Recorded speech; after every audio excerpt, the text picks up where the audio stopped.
I think the game of, fitness and health and life is actually more about who can recover well enough after stressing themselves Completely.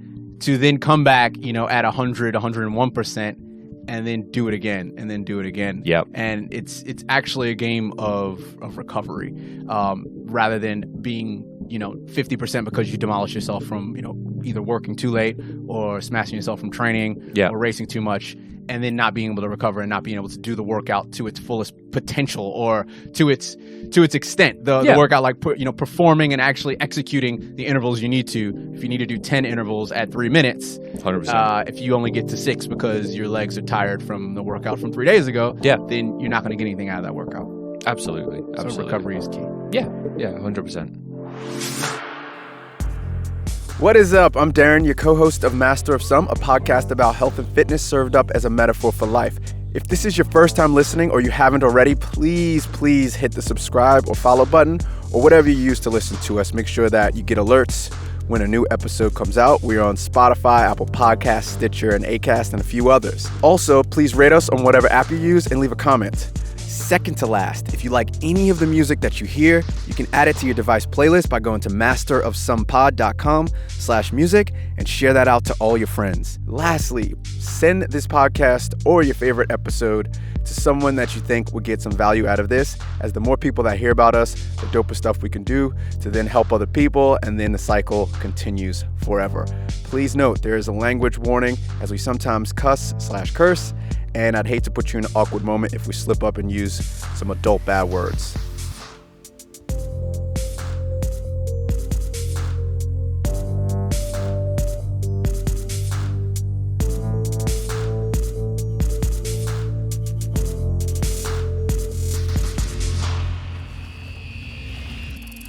Want to know the best free and most natural and organic way of getting faster, stronger, more energy, thinking more clear, and being sharp in your fitness, health, and general life?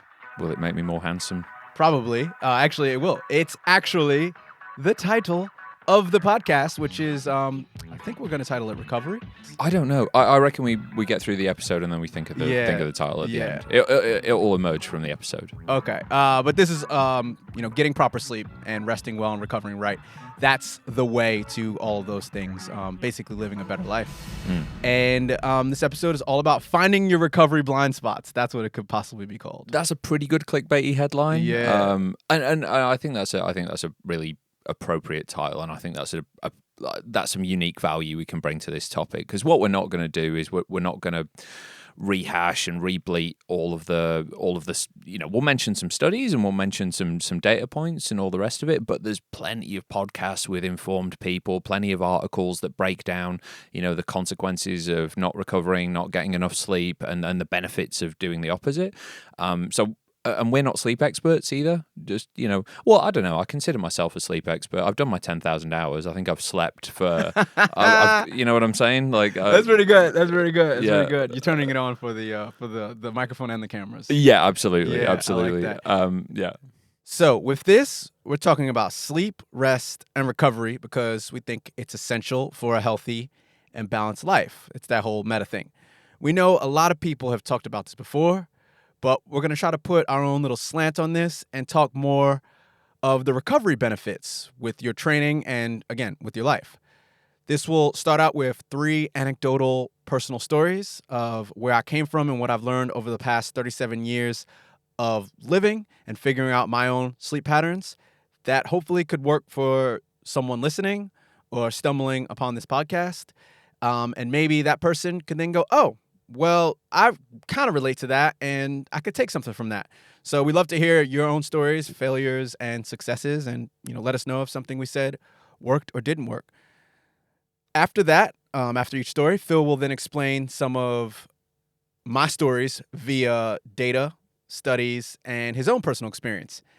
And then at the end, we'll approach it with the dark side, which is that good old red team. And we'll throw some Himalayan rock salt at it, which we've now called Himalayan rock salt. It used to be called red team. This is going to be an interesting one because I think we'll be attacking the red team, which might be a new interesting angle. Yeah, and where I'm coming at this from a coach perspective is it's translating that conscious incompetence to conscious competence to unconscious competence. So many people know the value of sleep. They know they should be sleeping more. That that there's a sense there that they're not sleeping enough, or they're not recovering well enough, and they're suffering the consequences of that. Yet they're not doing anything about it, or they struggle to make the change. And really that's what I want to dive into, and that's where the suggested title came from. How to find those recovery blind spots. Where are you not looking? What are you not seeing that's hampering your sleep, rest, and recovery? So that's the kind of angle I want to approach things from. Cool. I like that. And to add to what I was just saying before you just said that, I think the game of fitness and health and life is actually more about who can recover well enough after stressing themselves Completely. to then come back, at 100, 101%, and then do it again, and then do it again. Yep. And it's actually a game of recovery, rather than being 50% because you demolish yourself from either working too late or smashing yourself from training or racing too much, and then not being able to recover and not being able to do the workout to its fullest potential or to its extent. The workout, like performing and actually executing the intervals you need to. If you need to do 10 intervals at 3 minutes, 100%. If you only get to 6 because your legs are tired from the workout from 3 days ago, then you're not going to get anything out of that workout. Absolutely. So recovery is key. Yeah, 100%. So I love telling stories, and here we go. I used to be a night owl. I think I have the genes for it because I read a book that we'll talk about a bit, which is Why We Sleep. Is it Matthew Walker? Yeah, the better one about the night owl and early bird. I don't know. I might be talking out of school because I've not got to that bit in Matthew Walker's book yet. But Why We Sleep. Sorry, not Why We Sleep. The Power of When. Is a book on chronotypes. Oh. So it breaks down the concept of the typical night owl early bird, but it adds another couple of categories. But we'll talk about that in a sec. All right, cool. Well, that's good because I definitely have the night owl genes from just based on my parents, and I know how my mom operates. She works nights. Yeah. She did up until a few years ago when she retired, and she carried me, and she was still working nights. And I think they kept me up ridiculously late as an infant. To see her when she would come in. And so I remember like very early on, I just would naturally get this second wind at pretty much like 7, 8 o'clock. And I finally figured out that rhythm, that circadian rhythm of sorts. And it is because, I'm a quote unquote night owl. But I've kind of changed that, and I'll get to that in a second. So back it up to my early 20s. It was awesome. I used to just stay up till 2, 3, 4 a.m. and work on music, create stuff because my name is D-Light Creates. And I create stuff. And I then go to class at 8 a.m. I train on the track, go hard, repeat, hit the weekend, sometimes Thursday, go out drinking, get that drunk sleep. I got 9 hours of drunk sleep. Yeah, that's real good sleep. I got about 6 hours of drunk sleep last night. That's like 3 hours of real sleep. Stay up till 2 a.m. bullshitting online, and then repeat that again, for about 2-3 years going into my early 20s. There you have it, ladies and gentlemen. There is your sleep strategy. We are master of some. Thank you. Good night. Just end it there. There you go. Yep. Yeah, it worked in my early 20s because I've got a lot of stamina, and I got a lot of life stamina, and obviously endurance fitness stamina. To a certain extent, in your early 20s, you can just not sleep, eat car parts for your diet, drink oil, and like literally car oil, and smoke just paper, and plastic, and you'll be fine. Yeah, you'd be absolutely fine. Yeah. So I got faster in track when I was doing all this crazy sleeping, not sleeping thing, from my genetic ability, but I never actually got past the plateau, and that plateau was 2 minutes and 1 second in the 800. So I never hit that plateau. I couldn't get past that plateau. 2 minutes and 1 second, I just could not break that. And I then started thinking back, a few years later, and I'm like, it's probably because I wasn't sleeping right. And, my potential, because I was running a 49-second 400, you run it through any calculators and all that. Like I should have been running, I think my coach was like, you should be running a 152 800. Okay. And that will never, I'll never let that die. I'll never let that go away. That 152 is what I should be running based on my ability. And I couldn't, I had this potential, but I couldn't fulfill that potential. And I'm going to probably chalk it up to just lack of sleep, rest, and recovery. Okay. So, I mean, what do you want to say anything about that? Do you got any stats to help that? Going back to the book we mentioned earlier, the Power of When, each of the chronotypes, and he breaks it down into 4 different categories. So it's got and he gives them animal names as well. So you've got a lion, which is the early riser, like at their best at kind of 5-6 a.m., but ready for bed at like 8-9 p.m. I'm definitely in that category. Then you've got the wolf, who is the sort of typical night owl kind of thing. So the person whose creativity and output peaks, post midnight. You've then got the bear, which is pretty standard circadian rhythm. Most of the population fall into this category, so not early risers, not particularly going to bed late, just basic sleeping. And then you've got dolphins, who are all kinds of messed up, polyphasic, broken sleep, weird sleeping patterns, and that's a small percentage of the population. So I'm mentioning this because what's kind of posited in the book is that for each of these chronotypes, there's particular times of day that are best to do certain activities. So there'll be a different time of day for each chronotype that they're best to work out, they're best to take a test, best time to have sex for them as well, best time to take naps. So there's all of this stuff that is deeply affected by our circadian rhythm. And the author, did you get the author's name? Michael Breus. That's it. Breus. So Yeah. I might have pronounced that wrong. Yeah. So he posits that there's this is genetically mediated, that we come with a chronotype, and that affects how we do things. So what it could have been as well, depending on the time of day you were attempting your timed runs on the track, and your lifestyle factors relating to that. It could have just been a mismatch. Like if you'd have run those, say, later in the day, or you'd have been going to meets at a completely different time, or you'd have been conducting your training later in the day as well, you might have gotten greater benefit from it there. So that's what strikes me. With that as well. Plenty of stats to suggest, though, that lack of sleep does affect like physical and mental performance. Absolutely. If you want to dive into this, the Why We Sleep, Matthew Walker's book, we were talking about this before we came on air. Lots of pushback apparently on that book. We'll get into that. We're going to red team at the end of this. Okay, great. That. Yeah, okay, we'll just old school red team. Foreshadowing that conversation. But and I just want to sort of get ahead of this with, this again, we're not sleep experts. We've not conducted sleep studies. We're just throwing out some anecdotes and our experience and kind of digging into how you might identify again your own sleep blind spots. Take all of these studies with a grain of salt, but the overarching meta lesson here that taking sleep seriously, having good sleep hygiene, and getting an appropriate amount of rest it's pretty undeniable that has a profound effects on performance, health, and well-being. So, just wanted to sort of get that out of the way there. I realize I'm rambling on, but I'm going to ramble on to one more point.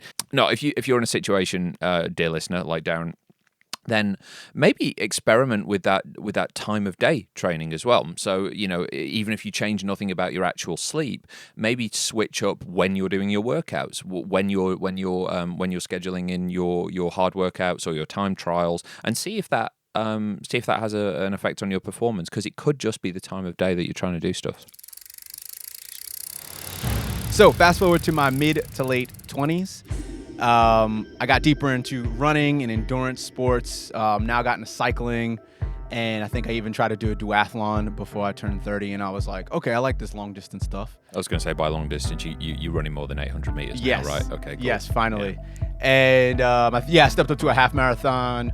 I was doing longer runs. My longest run before I started doing all this was like 25-30 minutes. So yeah, so I think I got into proper, 60-minute long runs. So I started seeing a trend, and I was getting sick a few times a year. And I was also kind of feeling burned out, and I was like, what's going on here? And I was like, oh, when you train hard, you train a lot, you put a lot of volume in or intensity, I then would pick up some bug, my immune system would drop. I wasn't, sleeping as well and still trying to jack up the endurance training. So I basically, poured water from one glass to another. And, I was like, I traded in 800 running for longer distance running, which probably was worse because, the longer medium intensity stuff probably does more damage than the short, sharp stuff. I really was starting to see an interesting trend with me loving waking up early, but me having trouble going to sleep early enough to get enough sleep. And I really liked waking up, especially when I was living in New York City. I loved going off bike rides. I think early for me was like 6 a.m. I did a couple 5 a.m.s, and I think 6, 7 a.m. was early for me back then. Yep. And I was riding with this one group, and I remember I had to actually be out at 5:45 to meet them in Central Park. And I was like, the city's so quiet, because it's a late city. It doesn't start till about 9 a.m. Really, things don't get going. 10 Yeah, a.m. right.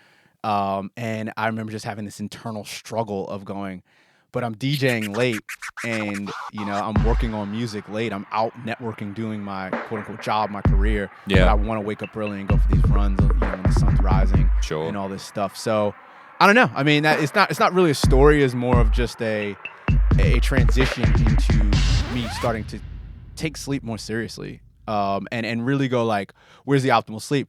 This goes back to your original point that you said. It's one of those, the conscious unconscious thing. It's I know I should be doing that. Oh, I should eat well, but I'm not going to eat well because I need to do the actual research on how to eat well. I need to figure out how to prepare the meals and what meals I like. Sure. There's so much to it. It's simple in theory and very hard in practice, very complex in practice. Absolutely. So getting good sleep, it required me to be very organized early. Yes. Multiple hours before I went to sleep, I need to be organized. I need to be organized the morning before or that afternoon. So sleep became really serious in my early 30s. And I wasn't able to recover as quickly, just general, getting 5-6 hours of sleep. Like you said, in my early 20s, I was perfectly fine with that. Yeah. It was oh, I'm tired. 5-6 hours of sleep 3 days in a row was shit. Yeah. 30, 31, I was I think I need to get 7-8 hours of sleep tonight because I'm tired. So well, it kind of points to that allostatic load thing. So, we've got good stress. So when we've talked about this before, exercise is a hormetic stressor up to a point. We apply stress to the system, and the system adapts and comes back stronger. The problem comes in where we don't consider the total stress load, the total, of all the things that we're putting in our particular bucket. So you take late nights, you take the DJing, you take the networking, you take the mental energy and physical energy you're putting to all of that. You layer on an increased training load, and you're filling your bucket up. And if you think of that kind of stress as putting stuff in a bucket, and you think of sleep as almost bailing it out afterwards. Overly simplistic, I know, but just for the visual metaphor, I think this works. You start filling it up more and more with a different type of endurance training, and then you're giving yourself less bailing time because you're getting up in the morning, and it's no wonder that you'd start suffering things like getting sick more frequently and decreased performance and feeling a bit shitty. A couple of the studies from, I think these are from Why We Sleep, but 500,000 people, 8 different countries, men, women, young, old, all the rest of it. Sleep deprivation seemed to, across the board, increase the risk of getting cardiovascular disease by around 45%. A similar study in Japan that tracked a bunch of males over, I think, a 14-year period, and then when they compared that to a control group, they found those who slept 6 hours or less per night were 500% more likely to suffer a cardiac arrest. I mean, that's pretty wild, and we're talking heart health there specifically, but numerous other examples will point to less serious forms of sickness. You're more likely to get a cold. You're more likely to do damage to yourself in training as well. For a couple of reasons. I mean, hydration status could be affected, and you could be just have less like synovial fluid around the joints. You more likely, if you're playing a technical sport as well, to make technical errors, which could lead to twisted and broken and tripping and falling and clattering into stuff. Like I think that's a under-considered path to injury from sleep deprivation. Plenty of studies on driving, showed that in terms of being flagged as a drunk driver, sleep deprivation was as detrimental as alcohol consumption to a certain extent as well.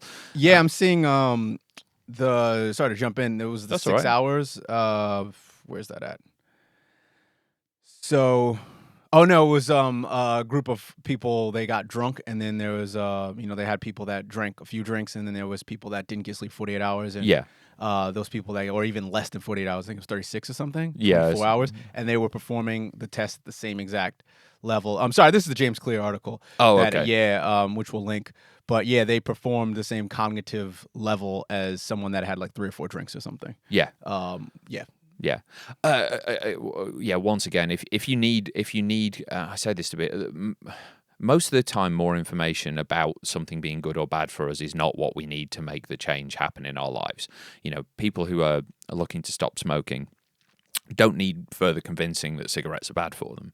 People who are looking to cut out sugar from their diet or reduce sugar in their diet don't generally need more information about. I had a conversation with a mate the other day. He's like, "Phil, have you got any books about how bad sugar is?" I'm like, "Do you not know how bad sugar is?" And he's like, "I do, but I think I need more convincing." I'm like, okay, let me give you something else. And steered him to a book on habit formation. Gretchen Rubin's book, actually, Better Than Before. I think it's a really, really good read, actually, for anyone who's looking to build better habits.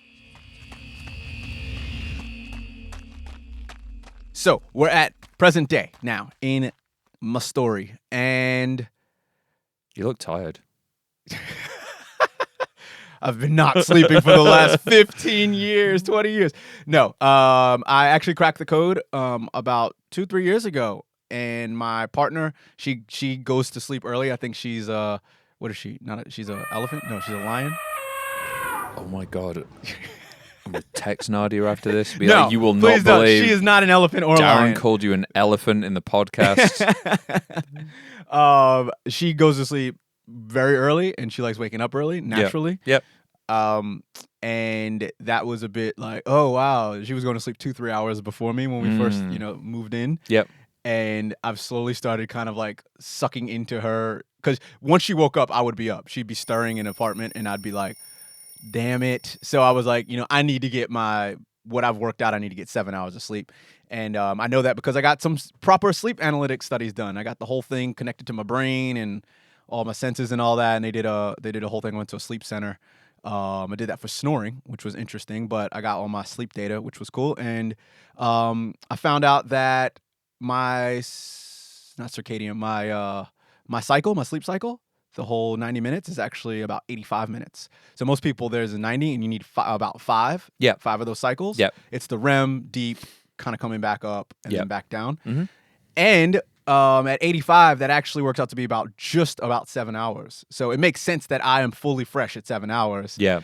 Because I have a shorter cycle than most people. And Nadia's might be 92 minutes or 94 minutes, and just that's the extra hour that she needs, hour and a half. Sure. But what's interesting is I found out how much sleep I need. And I was like, cool. I can operate on 6:45, 6:30 is a bit, pushing it. 7's nice, 7:15. Once I would get to 7:30, 7:45, and I was getting this routine, I actually felt really tired. Like I was I felt overslept, or I was oversleeping, and I felt really sluggish. Yeah. It took a long time to wake up. I was waking up with an alarm, without an alarm. It was really interesting. I was in this nice flow, recovering well, just feeling sharp. Yep. And then we had a baby 5 months ago. And that kind of all went out the window. Baby's been actually great, like as far as sleep goes. And I'm now modulating a bit and adapting my training around how I sleep. So, he sleeps pretty well towards the morning. So if I haven't gotten the right amount of sleep, I then just sleep in a bit. I get to sleep much earlier so that at least my time in bed, quote unquote, is longer, even though I'm up sorting him out for 5-10 minutes, 3 or 4 times a night. Yep. And it's been quite interesting. So it's ironic that now I finally figure out how to sleep. You know, I figure out my patterns and my rhythms and what works for me and my nighttime routines and my morning routines and all that. And now I have this thing that I have no control over. And, you know, it's a human being, so he's a high priority. Yeah. He's pretty chill. So yeah, it's just a great way to end my story is I can't control my sleep, but I actually figured it out now. Yeah, and that's super important. And what your story across the years has sort of pointed to is that I think we all need to be mindful of constantly adjusting our strategy. Like we can't have this thing and it will work in perpetuity for the rest of our lives. Same thing with nutrition, same thing with training, same thing with everything, right? Like it's what is appropriate for you now with what else is going on in your life. So yeah, just that's a watch out for anyone who's listening. Just when you think you've got it dialed in, something's going to change in your life, and you might need to tweak a little bit. So yeah. And coming back to that conscious competence piece and that finding your blind spots, there's a model I really like. I've mentioned it before, but it's sort of Ken Wilber's 4-quadrant model. We'll include a link to this in the show notes. I'm not going to explain it in exhaustive detail now, but it essentially looks at the internal and the external factors. It gives you a lens through which to look at yourself in the context of what's going on inside for you, so your thoughts, your feelings, your beliefs, what's going on outside physically with your physical meat wagon, your body, what's going on in the culture, so what's going on in your groups, in your in groups, in the wider culture, like the country we live in, and the maybe an organization you're a part of, and what's going on in the systems as well. So some examples of this, and we all, I mention this model and I like it for this purpose because we all tend to have blind spots there. So some people are really not good at understanding their own thoughts and feelings. They're kind of that silent to them. They're like, what are you feeling right now? And it's like, I don't know. I'm not really sure. They've not tapped into that intelligence. Some people are really poor at understanding what's happening in their physical body. What the sensations mean, like, controlling and modulating that. Some people are really blind to the effect that culture has on them. So moving through each one of these quadrants, you'll see where you're struggling to come up with answers. You'll see where you're struggling to identify or really dig into something. And that's usually where the work is. That's where, and I work with coaching clients on this model fairly extensively, that's where the leading edge of development is for people. So if you're in the camp where you are aware that you might need more sleep, you're aware that maybe I'm not getting enough, and I could really change up my sleep hygiene and my sleep strategy, this could be a good thing for you to explore. Again, the internal subjective experience of the world. So looking at your thoughts, your feelings, your beliefs, your attitudes towards sleep. Do you have a lot of mental chatter going to bed? Do you find it hard to turn off? Do you do you constantly put yourself in in emotional states? You think yourself into a mind-body emotional state. Is that where the work is? Is it in the realm of the subjective thoughts and feelings that are preventing you from getting sleep? Is it in the realm of the physical? So is your physical environment not conducive to sleep? It's too warm, it's too noisy, it's too light in the room. Maybe you're eating too late. Maybe you're, there's a physical thing you're doing, or there's a physical thing in your environment which is causing you to not get sleep. So it could be nutrition, it could be you're taking certain supplements, you're taking alcohol, drugs, whatever it might be. And then there's the cultural factors as well. And this is the last one I'll kind of mention for today. But, are you existing in an organization where it's work hard, play hard, and there's a culture of going out, and there's a culture of drinking, and there's a culture of working late? Do you live in a country where that doesn't agree with your chronotype? So, are you in one of those like wacky countries where they all eat dinner at 10 p.m. like psychopaths? Sorry. If you're eating dinner, you're talking about Spain and like Portugal and all that. Psychopaths. Psychopaths. No, New York is like that too. Yeah, no, all love. I'm just joking. I can't imagine it though. Like I'll have my dinner at 5:30. Thank you very much. Man, dude, I didn't even talk about that, man. I was eating dinner at like 11 midnight. going to sleep like 20 minutes later. Yeah, exactly. Yeah, it was bad. So, but that's culturally mediated, right? Like, people who exist in those cultures, they might be a lion from their chronotype. They might be the early morning. That's where their cortisol spikes, and they've got all the energy, and they can and just because their society that they're a part of says, no, we have dinner at 11 p.m. and that's how we roll. And is that affecting you? Do you need to move to the UK? But you get what I'm saying. So exploring and just unpacking and digging into those different areas for yourself. So my offer is you could pull up the quadrant model, pull up Ken Wilber's quadrants. It should have some prompts in each one of the boxes, and just think through that. It's like, okay, how is that impacting on my sleep? How could that be causing me to not get the sleep I want? And is that where the exploration is? Is that where the work is for you? So we're gonna red team this, or as we retitle it last season? It's pink rock salt, Himalayan pink rock salt. When did we do? I don't remember. You don't remember that? You need to remember. re-listen to the whole season binge mode like I did, and critique the shit out of yourself. But yeah, it's called Salt Bay. It's just Salt Bay, pink Himalayan rock salt. It's like take it with a grain of salt. Get it? Can we go back to red team? Yeah. Or red team. Red team's way better. So the antithesis of sorts to why we sleep, it was actually quite harshly debunked. There was a lot of facts that were not facts, a lot of studies that were taken incorrectly from that book, and this came out, I think, about, it was, I'll give you the time, I won't say how long ago was it, but it was mid-November of 2019 this came out, and I forgot the guy. It's we'll put up show notes. It's Guzey.com, Guzey.com, and it seems like he debunks a lot of these books, and he goes and gets the facts. But one of the biggest things is no, shorter sleep does not imply shorter lifespan, and that was the thing about if you get little sleep. Yes, it did show that those people live less, but if you get too much sleep, it showed that those people live less. The sweet spot was around 7 hours, but that's just like nutrition studies where there's actually more to it. It's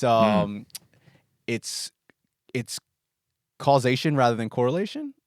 Is that correct? It's correlation rather than causation. Sorry, it's correlation rather than causation. So the studies don't take into account the lifestyle factors of those types of people, and those end up being more like the people that sleep a lot are usually sedentary and don't take care of themselves and all 100%. Those other things. And, people that eat red meat and get cancer usually eat the processed, simple, refined carbohydrates.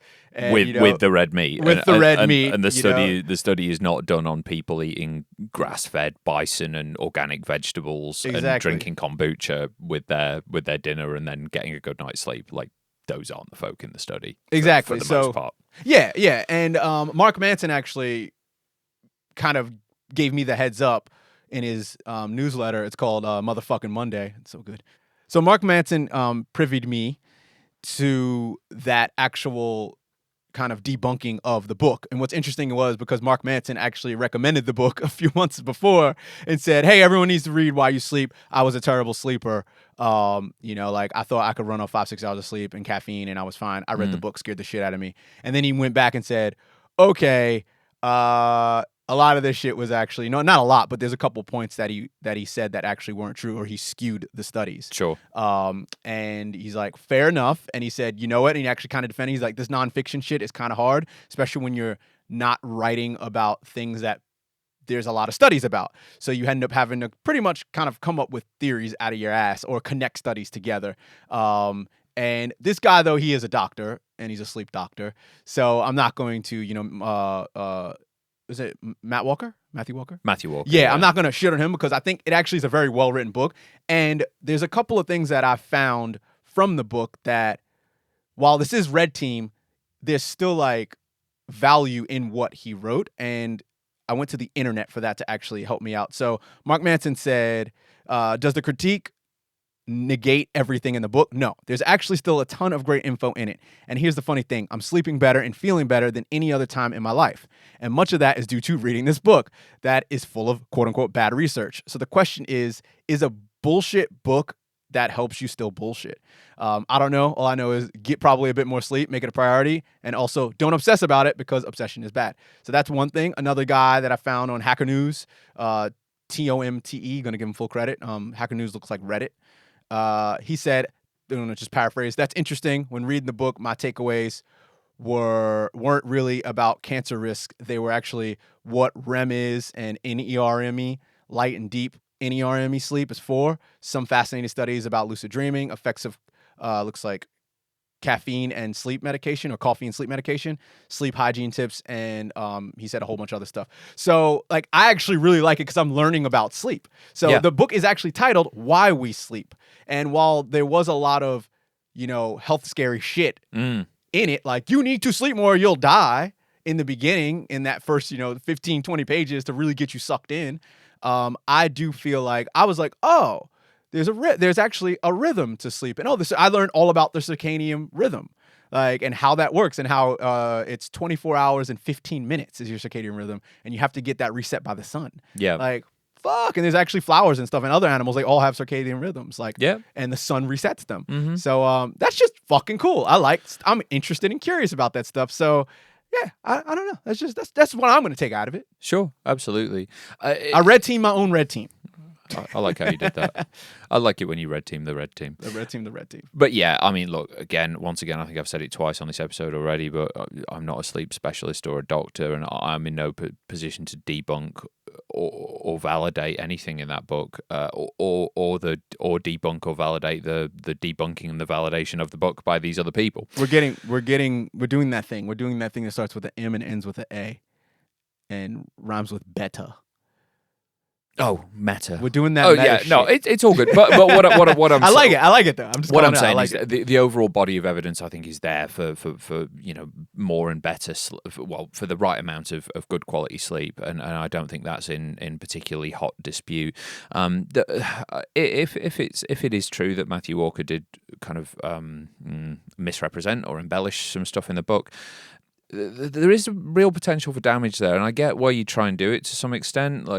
But you've got to look at, say, like the Reefer Madness films. I don't remember when they were made, but all the scare tactics that were put around, say, like around pot in the US. When it becomes evidently not true from people's experience that the propaganda that's being put out there about something is absolutely false, it gives people a way to dismiss and throw out the whole thing. So, it's like, okay, so you're telling me I'll smoke one joint and become, a murderous psychopath. And then, lo and behold, you have a bit of a party and that does not happen. You just get a bit hungry and sleepy. You're like, oh, well, all of this is, all the propaganda is bullshit then. And there are, potential real consequences to still, like, especially for developing adults. Like, if you're smoking loads and loads of pot, it's probably not a good idea. But people can look at Reefer Madness and go, well, the government just lies about this and we're not doing it. So I think on that vein, there's potential damage in overrepresenting the dangers of stuff as opposed to, like, just drilling down to what's known and what there are good studies about. But overall, I think most people, I think the net effect of this book has been to raise awareness around sleep. I mean, I first heard about it. I listened to Matthew Walker talk on Joe Rogan's podcast. A guy like that getting on a platform like Joe Rogan's is reaching a phenomenal amount of people, and I guarantee a lot of people who would have listened to that would have changed some sleep habits and be sleeping better and performing better. So overall, I think Matt Walker providing a service, I think it's good. Yeah, he had good intentions. Yeah, I agree. Just to kind of end all of that, some interesting takeaways to know if you have gotten enough sleep or you're getting enough sleep. So this is something I don't do too much, but I'm basing it off. I'm basing it on qualifying the data rather than quantifying it. I love quantifying my data, and this is kind of cool. So none of these are set in stone. Again, I'm not an expert. Phil's not an expert in sleep training, even though you have gotten your 10,000 hours. I have. But I've given talks on sleep to athletes as well. So in the context of like training endurance athletes, I know and sleep hygiene as well. Yeah. Like maybe we could do that another time. I don't think we're going to get into that we could pepper it into another episode. So just a couple of things that I've actually, I read these things and then I thought about it and applied them, and it's pretty spot on for me, at least. I don't know about you or you, Phil, or you, Mr. or Mrs. or MX listener. It's MX. That's the non-binary. Okay. Yeah. If you don't need caffeine before 11 a.m., you're doing well. So if you need caffeine before 10, 11 a.m., if you need it to just function and get to 11 a.m., then that means you're probably not getting enough sleep. These are just like general ideas. Are these from you or?